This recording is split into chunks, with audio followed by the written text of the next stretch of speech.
What's up, comic and pop culture fans? Today we're discussing something very near and dear to my heart. That is, of course, the Ultimate Spider-Man run by Michael Bendis.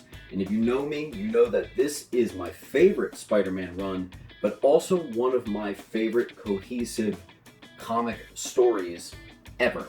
And we're going to talk about why I think it's actually the best Spider-Man run there is.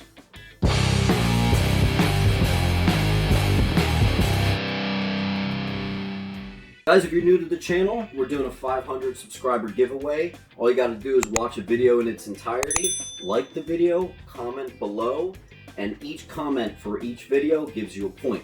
So once we hit 500, first place is gonna get a Batman vs. Killer Croc statue. Second place is gonna get a Ragman #1 CGC 9.8. And our third place is gonna get a Titans Batarang. Alright guys, so we're gonna do a top 10 list on why Ultimate Spider-Man is the best Spider-Man run there is. I often feel like I'm coming to Ultimate Spider-Man's defense. Like all the amazing Spider-Man people out there, that's probably the funner stuff to collect, sure. And some of the early stuff is cool to read. But in terms of like one arc, you'd be surprised to find how cohesive and perfect Ultimate Spider-Man is. And we're going to get into that today. This is actually the Spider-Man I was reading when I'd come out of middle school. I'd go to the library and there were all these brand new trade paperbacks that were just coming out, because this was 2000 all the way to 2011.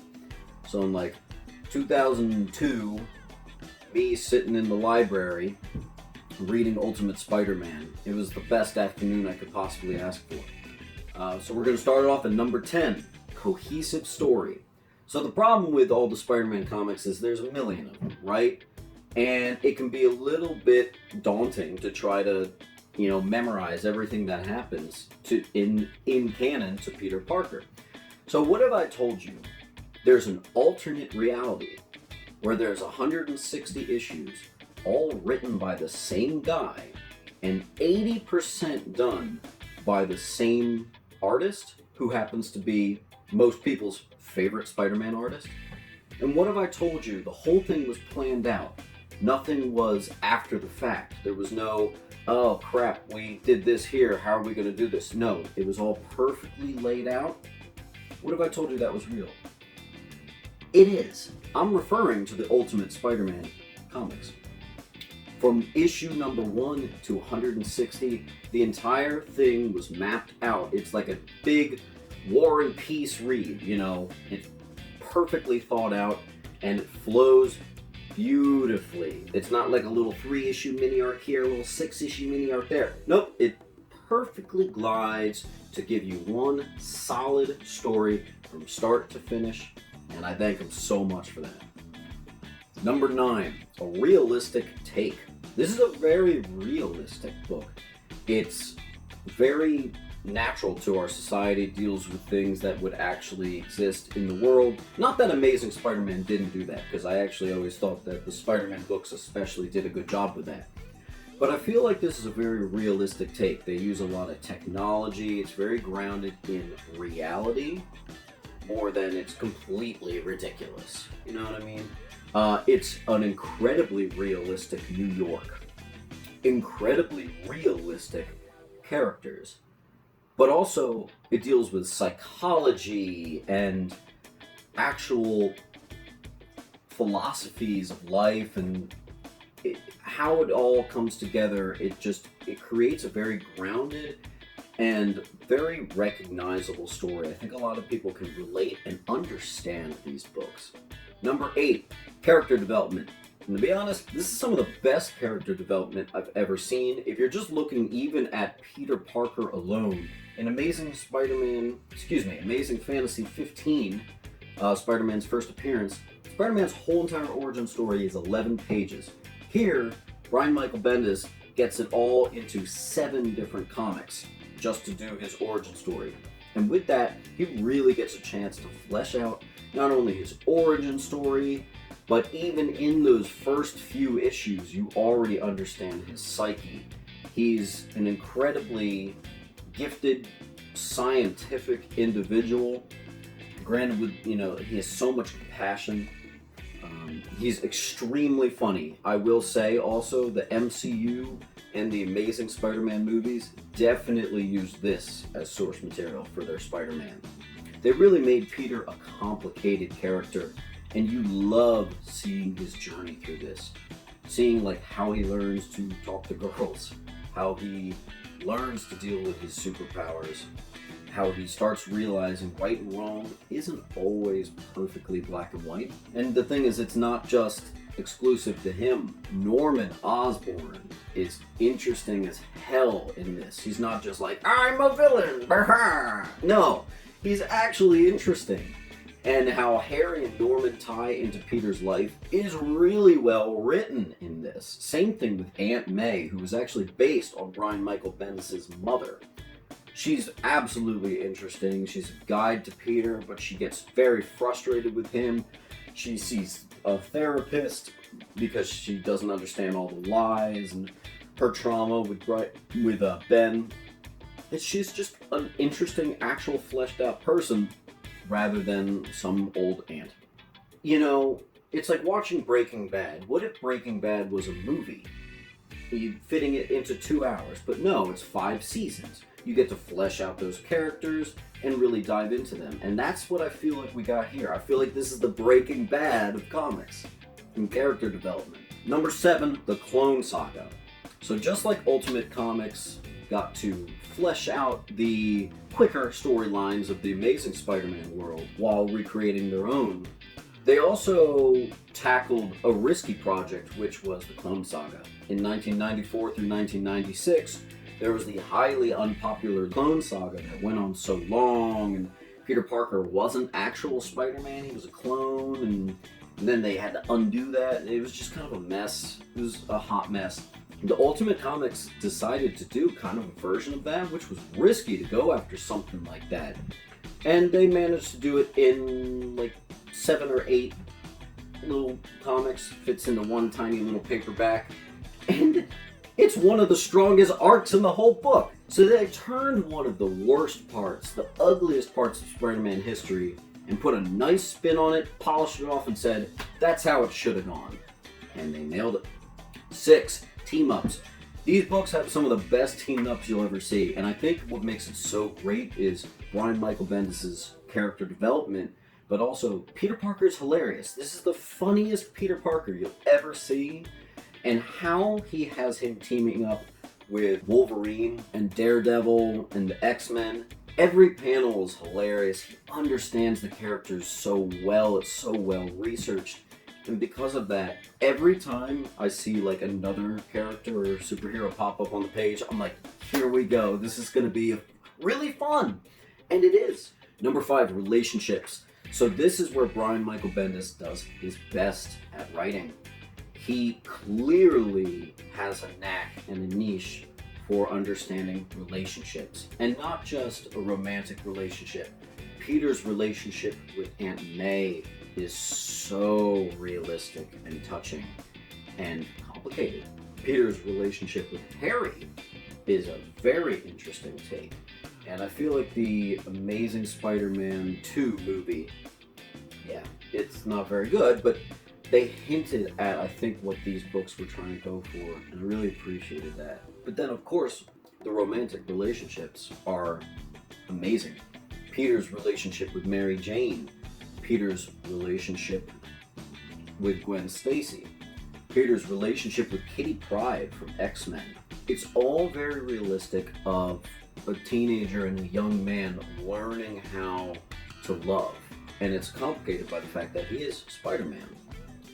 Number 4, genuine improvement to certain characters. First one that comes to mind is honestly Venom. Venom's being very well written right now, but at the time, this Venom was fantastic. And actually a lot of what's being written right now is based off of this Venom and actually ties to this universe's Venom. Spoiler alert. But the Venom from this universe is absolutely fantastic, interesting, a threat, just super cool.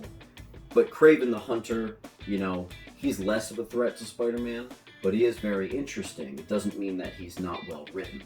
Kraven's way more well written and way more interesting as a character. I've already told you Green Goblin is fascinating in this. Harry, Aunt May, Mary Jane. Already, that's another 3 characters that were more interesting than the original counterparts. You know, no hate on the originals. You know, obviously I love that. That is the canon storyline. This is a separate universe, remember. But I don't know. I feel like this really got the chance to give the characters the screen time, for lack of a better term, that they deserve. Deadpool, not so much. He doesn't even break the 4th wall. Whenever I get to that one little story arc with Deadpool in this, I honestly skip it because that was a miss. But for the most part, all the characters in this are well written and kind of an improvement. Number 3, the video game. Who had a PlayStation 2? Who had a GameCube? Who got to play Spider-Man and Venom? Don't forget, you got to play Venom in that game. You just run around New York City and beat everything up. You get to fight Wolverine. What a fantastic Spider-Man game that no one talks about anymore. I love that Spider-Man PS4 game. I can't wait for the Miles Morales game to come out. But I'll never forget that Ultimate Spider-Man game, and the soundtrack is still ringing in my head from it 15 years later or whatever. Number 2, Brian Michael Bendis. He did write some great works. You know, he did some work recently with Superman. He wrote House of M, a fantastic book with Marvel. But I gotta say, the Ultimate Comics, this is his bread and butter. This is his swan song. This is his Mona Lisa. This is his baby. It's just a perfect work of art, written from head to toe. He had a plan, he executed it, and he saw it through. It's always nice to see someone's best work of art. Like people consider Jim Lee's to be maybe with Hush. You know, people consider Kelly Jones, the artist, to be for Batman Red Rain. With Brian Michael Bendis, the Ultimate Comics are his gift to us, and it is a gift. And let's get to my number 1 reason why I think Ultimate Spider-Man is the best Spider-Man run. If you didn't buy anything else, you didn't buy that it was a cohesive story or the fact that these characters are just way more interesting, it's a funny run, it's just really entertaining, buy this. Mark Bagley is your artist from like here all the way to like here. He hops out at issue 111. There's 160 total issues. He hops out at 111, okay, just so you know. It's still great, it's still Brian Michael Bendis' writing, but he does leave.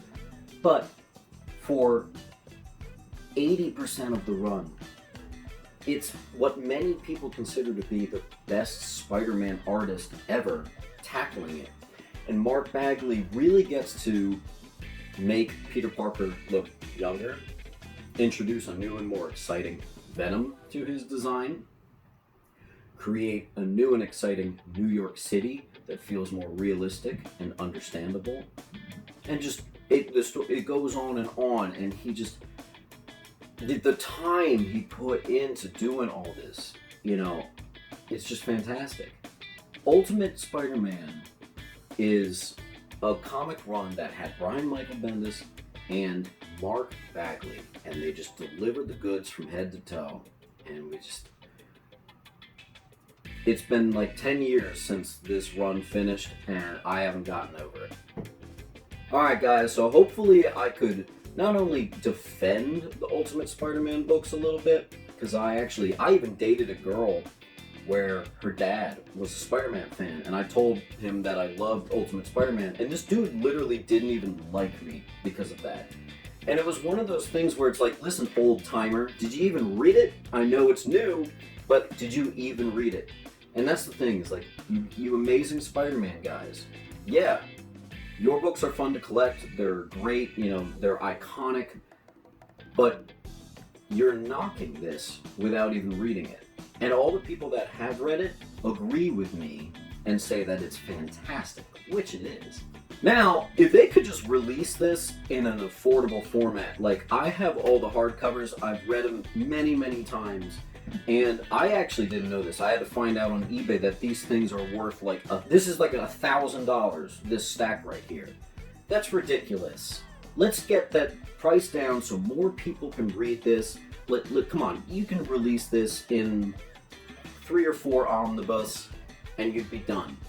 Let's make this a little bit more accessible to the public here. They do have digital copies of versions, but people don't want that. People want the paper. I literally am like the John the Baptist of Ultimate Spider-Man. I preach this thing every day. Guys, please, I know it's hard to get your hands on, but find some copies and read it. You can get the trade paperback versions. I think there's like 15, 16, maybe 20, I don't know, that do the whole thing. That's going to be a lot cheaper than trying to do this. But you really want to get your hands on it and read it. It's one of the best complete runs that you'll ever read. It was just tight and perfect and just fantastic. And it was really hard for me to not spoil the ending for you guys. I know it came out 10 years ago, but I'll let you figure that one out on your own. But yeah, I can't say enough. And I didn't even mention the fact that these books introduce Miles Morales, the second Spider-Man. I didn't even touch on that. So if I'm able to say all these good things about it, and I don't even talk about Miles Morales, that shows how good this is. Alright guys, thank you so much for letting me ramble on about something I absolutely love. I mean, that's what this whole channel is, I guess, isn't it? It's just me talking about shit that I think is really awesome. Well, it doesn't really get much more awesome than this, so give it a check, do yourself a favor, and keep on collecting.